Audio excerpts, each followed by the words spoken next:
Being paid detention definitely does not make everything better, especially if you have a load that you are going to get after this load that you have to cancel because you're in detention. It is not going to make up the money that you were going to make on that load, more than likely. So detention is not something that you look at and say, man, if I get detention, everything is cool. No, but it is money that is due you as a carrier. So you need to make sure that you're not leaving that money on the table and that you get what you're due. In this video today, that's what I'm going to talk to you about, is how to make sure that you get your detention. I hear a lot of carriers out there talking about being in detention, having to stay at facilities 4, 5, 6 hours and not being paid detention. And the first question that comes to my mind is did you negotiate detention up front? Did you talk to your freight broker up front and find out what is the detention policy? You see, freight brokers have an accessorial policy, what they pay for different accessorials, right?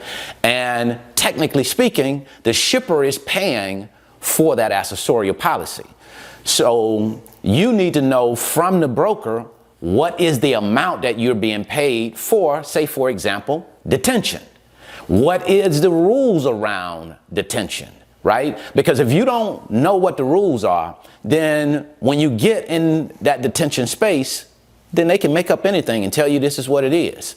But if you get that outline, you understand what the rules are, and it should be in writing what the detention policy is, what the truck order not used policy is, so forth and so on, and how much it pays. Well, you got that up front now. You can see it, and you can say, this is something that I agree to, or this is something that I don't agree to, right? And if you don't agree to it, more than likely, you'll probably go and get you another load.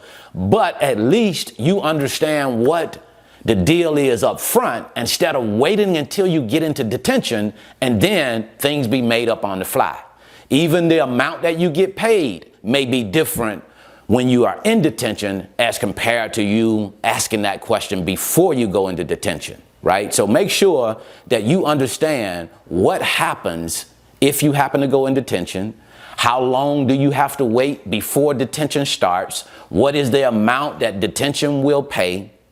You need to know those things before the load movement takes place.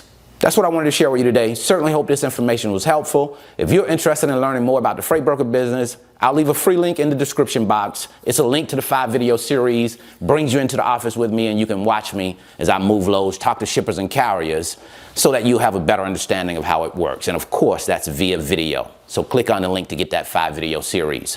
Also, if you're ready to get your load board, we're partnered with LOADBOARD. They give us an opportunity to give you a link that gives you 1 month free to TRUCKSTOP LOADBOARD. So make sure you hit the description box, get your link, and get your 1 month free of the best load board in the business, TRUCKSTOP. Until next time, I wish you the very best in your life and business. See you at the top, because the bottom is much too crowded.